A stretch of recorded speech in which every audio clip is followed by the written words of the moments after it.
सुप्रभात विद्यार्थियों, मैं राकेश सिंह आज आप लोगों के बीच में फिर से उपस्थित हुआ हूँ।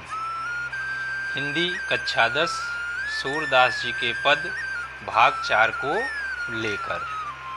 इसके पहले मैंने सूरदास जी के पद के 3 भाग आप लोगों के बीच प्रस्तुत कर चुका हूँ और मैं देख रहा हूँ कि आप लोग बहुत ही मन से इन वीडियो को आप देख रहे हैं और अगर आप लोग ऐसे ही मेरा उत्साह बढ़ाते रहेंगे तो मैं आगे भी वीडियो बनाता रहूँगा और आप लोगों के पास प्रस्तुत करता रहूँगा ताकि आपको पढ़ने में कोई दिक्कत न हो। एक बात मैं ज़रूर आपसे कहना चाहूँगा कि अभी मैंने अपना नया चैनल बनाया है तो अभी थोड़ी बहुत समस्याएं अपलोड करने में और पढ़ाने में आ रही हैं, तो वो चीज़ें धीरे धीरे दूर हो जाएंगी। तो अब आपसे मैं एक ही बात फिर से कहना चाहूँगा कि मेरे इस वीडियो को अधिक से अधिक लाइक करिए, शेयर करिए, सब्सक्राइब करिए, दूसरे लोगों तक भी ये वीडियो पहुँचाइए और जो भी कमियां हों मेरे वीडियो में उसको कमेंट बॉक्स में ज़रूर मुझे बताएं। जय हिंद।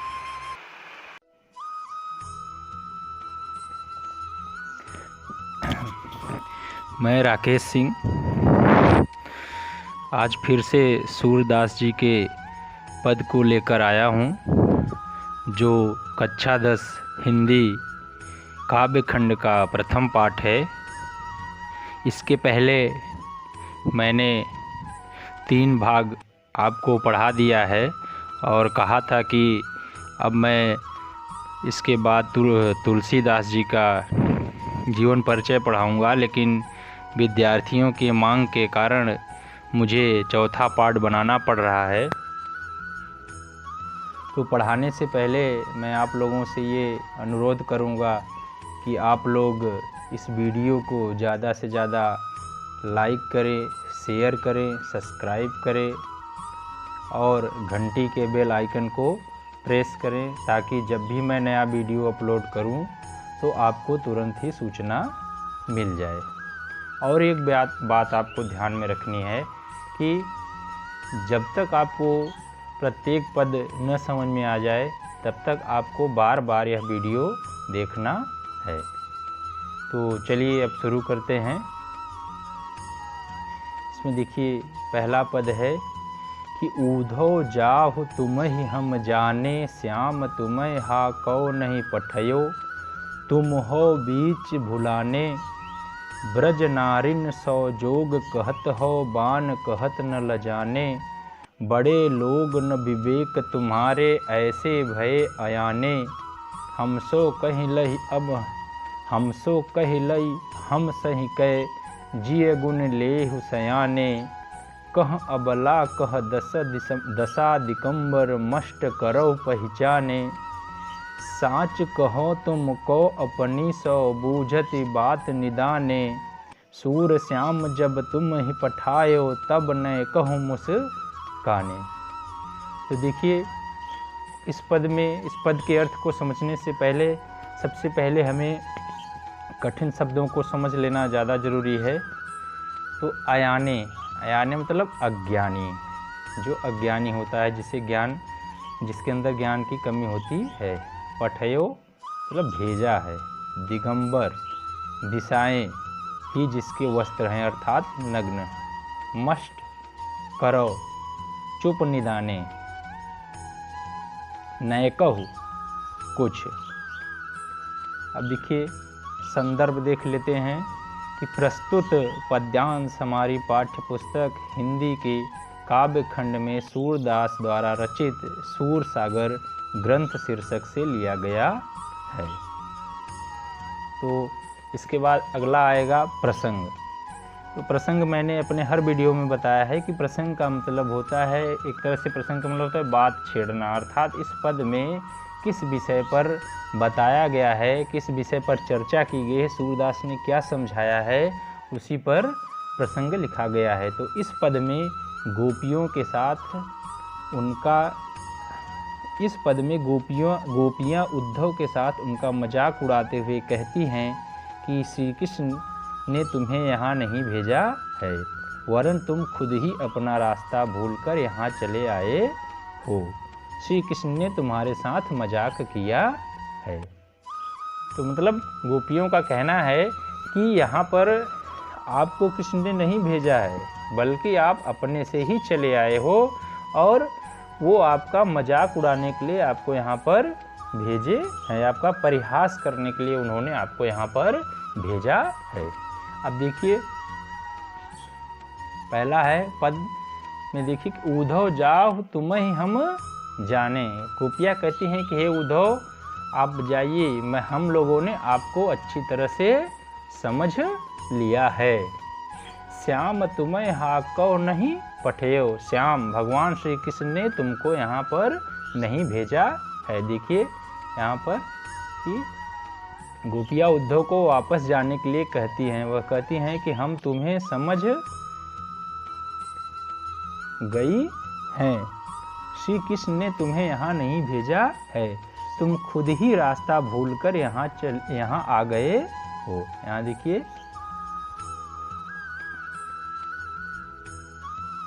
कि श्याम तुम्हें हो को नहीं पठे, तुम हो बीच भुलाने। भगवान श्री कृष्ण ने तुमको यहाँ नहीं भेजा है, तुम स्वयं ही रास्ता भूलकर यहाँ चले आए हो। ब्रज नारिन सौ जोग कहत हो, बान कहत न लजाने। और तुम यहाँ पर आके ब्रज के नारियों को जोग, जोग मतलब योग, योग सिखा रहे हो, ऐसा कहते हुए तुम्हें शर्म नहीं आई। देखिए ब्रज की नारियों से योग की बात करते हो, तुम्हें शर्म नहीं आती, तुम भले ज्ञानी होगे, लेकिन हमें ऐसा लगता है कि तुम्हारे पास विवेक नहीं है। अगर विवेक होता तो हमसे अज्ञानतापूर्ण बात नहीं करते। एक बार विचार कर लो, हम गोपियों से तो ऐसा कह दिया, परंतु अब ब्रज में किसी और से ऐसी बातें मत करना। यहाँ देखिए कि ब्रज नारिन सौ जोग कहत हो, बान कहत न जाने। बड़े लोग न विवेक तुम्हारे, ऐसे भय आयाने। हमसो कहिले हम सही कहे, जिय गुण लेव सियाने। कि हमसे तो कह दिया, लेकिन अब ब्रज की और गोपियों से मत कहना, भूल कर भी ये बात मत कहना। कह अबला कह दशा दिगंबर, मष्ट करो पहचाने। हम अबला हैं, हम अबला नारियां हैं, हमसे आप योग करने की बात करते हो। साच कहो तुमको अपनी सो बूझत बात निदाने। तुम सच कहना, तुम्हें तुम्हारी ही कसम है। यहाँ देखिए कि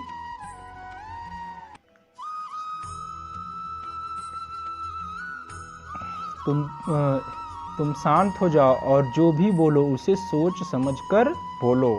हम तुमसे एक अंतिम सवाल पूछते हैं, ठीक ठीक उत्तर देना। तुम्हें अपनी कसम जो तुम सच न बोले। सूरदास जी कहते हैं कि गोपियाँ उद्धव से पूछती हैं कि जब कृष्ण ने आपको यहाँ भेजा था तो थोड़ा सा मुस्कुराए या नहीं। वे जरूर मुस्कुराए होंगे, तभी तो वे तुम्हारे साथ उपहास करने के लिए तुम्हें यहाँ भेजा है। देखिए कि साच कहो तुमको अपनी सौ बूझत बात निदाने। सूर श्याम जब तुम ही पठायो तब न कहो मुस्काने। की सही बात कहिए कि जब आपको भगवान श्री कृष्ण ने यहाँ भेजा था तो मुस्काए थे कि नहीं। सूरदास जी कह रहे हैं कि गोपियाँ कह रही कि हे उद्धव, जब तुमको भगवान श्री कृष्ण यहाँ भेज रहे थे तो तुमको वो मुस्कुराए थे कि नहीं। अगर मुस्कुराए होंगे तो उन्होंने आपका उपहास करने के लिए यहाँ पर भेजा है। काव्यगत सौंदर्य देखिए, इस पद में गोपियों के आक्रोश का चित्रण हुआ है। गोपियाँ अपने तर्कों से उद्धव को परास्त कर देती हैं, उनका ब्रज आने का उद्देश्य ही समाप्त हो जाता है। अर्थात गोपियाँ अपने अनेक तर्कों से उद्धव जी को परास्त कर देती हैं, उनका ब्रज आने का उद्देश्य ही समाप्त हो जाता है। जो उनका मेन उद्देश्य था गोपियों को श्री कृष्ण भगवान के प्रीति से दूर करना, वो उनका उद्देश्य ही समाप्त हो जाता है। भाषा है ब्रज, शैली है मुक्तक, रस है श्रृंगार और गुण है माधुर्य, अलंकार है अनुप्रास और छंद है गेय पद। मैं बार बार समझा रहा हूँ कि गेय पद का मतलब होता है जिस पद को हम गा भी सकते हैं उसे गेय पद कहते हैं। अब अगला पद देखिए, संदेशो देवकी सो कहियो, हो तो तिहारे सुत की, मया करत ही रहियो, यद्यपि टेब तुम जानत उनकी, तव मोहि कही आवे, प्रात होत मेरे लाल लड़े ते, माखन रोटी भावे, तेल उपटनो अरता तो जल ताहि देख भज जाते, जोई जोई मांगत सोई सोई देत, क्रम क्रम करत करि कै न्याहते, सूर पथिक सुन मोहि रैन दिन बढ़े रहत और सोच, मेरो अलक लड़ो तो मोहन वह करत संग कोच। देखिए इसमें काठिन्य शब्द निवारण, काठिन्य का मतलब जो कठिन शब्द होते हैं पद में आए हुए जो कठिन शब्द है। देखिए धाड़, धाड़ मतलब आया, सेविका आया मतलब जो सेवा करती है, टेव, टेव मतलब आवत, लड़ाते मतलब लाडले, क्रम क्रम मतलब धीरे धीरे, रैन मतलब रात, उर मतलब हृदय, और अलग मतलब हृदय अलग, और लड़तो मतलब दुलारे। देखिए संदर्भ इसमें क्या होगा, संदर्भ होगा पूर्ववत, अर्थात एक पद में जो संदर्भ लिखा जाता है वही हर पद में रहता है अगर एक ही कवि की रचना हो तो। प्रसंग देखिए कि इस पद में क्या कहा गया है, किस विषय पर चर्चा की गई है कि श्री कृष्ण मथुरा चले जाते हैं तो यशोदा माता उनके लिए चिंतित हो जाती हैं और देवकी को अपना संदेश भेजते समय अपने मन की व्यथा व्यक्त कर रही है। देखिए भावार्थ, भावार्थ में सबसे पहले पद को देखिए कि संदेवसी देवकी सो कहियो, हो तो तिहारे सुत की, मया करत ही रहियो। देवकी को संदेश भेज रही है यशोदा माता। जब भगवान श्री कृष्ण ब्रज से चले जाते हैं तो उनको एक पथिक के माध्यम से, एक राह चलने वाले के माध्यम से उनके पास वो संदेश भेजती हैं कि हाओ तो तिहारो सुत। वे कहती हैं कि यशोदा माता देवकी जी से कहती हैं कि वो तो तुम्हारे ही पुत्र हैं, उनके ऊपर आप प्रेम करिए, उनसे प्रेम लगाइए। मैं तो केवल माता कहने की वजह से उनकी सेवा करती थी, उनका पालन पोषण करती थी, परंतु माता तो आप ही उनकी हैं। देखिए कि यशोदा श्री कृष्ण की माता देवकी के पास संदेश भेजती हैं। संदेश में कहती हैं कि हे देवकी, कृष्ण तुम्हारा ही पुत्र है, मैंने तो केवल उनका पालन पोषण ही किया है। कृष्ण मुझे माता कहकर पुकारता है, जिसके कारण मेरा कृष्ण के प्रति प्रेम उमड़ आया है। कृष्ण का व्यवहार कैसा है यह आपको पता है। देखिए यहाँ पर कि संदेश देवकी सौ कहियो, हो तो तिहारे सुत की, मया करत ही रहियो, यद्यपि टेप तुम जानत उनकी, तो मोह कही आवे, प्रात होत मेरे लाल लड़ैते, माखन रोटी भावे। उनका कहना है कि आप उनके व्यवहार को अच्छी तरह जानती हैं, चूँकि मैं उनके साथ रही हूँ इसलिए मेरी चिंता रहती है, इसलिए मैं आपको संदेश भेज रही हूँ कि प्रात होते, सुबह होते ही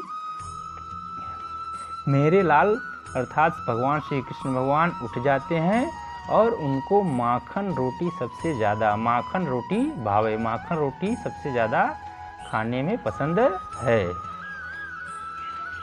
तेल उपटनो और तातव जलता ही देख भज जाते। और जब तेल हो, उपटन हो और जल हो, उससे देखकर वे भागने लगते हैं, उससे दूर भागते हैं। यहाँ पर देखिए कि तेल उपटन गर्म पानी को पसंद नहीं करता था, अतः इन वस्तुओं से वह दूर भाग जाता है। कृष्ण जो वस्तुएं मांगता था वही उसे देती थी, तभी वह नहाता था। देखिए तेल उपटनो और तातव जल ताहि देख भज जाते। जैसे ही उन्हें तेल उपटन और गर्म पानी दिखाई देता था तब वे भाग जाते थे। जोई जोई मांगत, और जो जो मांगते थे वही वही सोई सोई देती, वही वही चीज़ें मैं उनको देती थी। क्रम क्रम करके नहाते, और तब वह धीरे धीरे नहाना शुरू कर देते थे। सूर पथिक सुन मोहि रैन दिन, बढ़ियो रहत उर सोच, मेरो अलक लड़ते मोहन वह करत संकोच। यहाँ देखिए कि सूरदास जी कहते हैं कि यशोदा पथिक से अपने मन की बात कहते हुए कहती हैं, मुझे अभी यही चिंता रहती है कि कृष्ण अभी तुमसे कुछ मांगने में संकोच करता होगा। देखिए कि सूर पथिक सुन मोहि रैन दिन, बढ़यो रहत उर सोच। सूरदास जी कह रहे हैं कि यशोदा पथिक से कह रही हैं कि सुन मोहि रैन दिन, मुझे रात दिन, रैन मतलब रात दिन बढ़यो रहत उर सोच, रात दिन बढ़यो, मेरे मन में हमेशा यही संकोच रहता है, यही सोच रहती है कि अभी भगवान श्री कृष्ण, अभी कृष्ण आपके पास गया है, मेरो अलक लड़ते मोहन, मेरा जो सबसे लाडला मनमोहन है कृष्ण है, उसे आपसे वह करत संकोच, आपसे कुछ मांगने में संकोच होता होगा। आगे देखिए काव्यगत सौंदर्य। इस पद में मुख्य रूप से क्या कहा गया है कि माता का श्री कृष्ण के प्रति प्रेम व्यक्त किया गया है। भाषा है ब्रज, शैली मुक्तक, रस वात्सल्य, गुण है माधुर्य, अलंकार है अनुप्रास और पुनरुक्ति प्रकाश, और छंद है गेय। तो आज मैं अब सूरदास जी के पद को समाप्त कर रहा हूँ। इसके आगे जैसा कि मैंने कहा था कि तुलसीदास जी का जीवन परिचय पढ़ाऊँगा, तो अगले वीडियो में मैं तुलसीदास जी का जीवन परिचय लेके आऊँगा। और मैं आपसे एक बार फिर यही कहना चाहता हूँ कि आप लोग जब तक न समझ में आए वीडियो को बार बार देखते रहिए। धन्यवाद।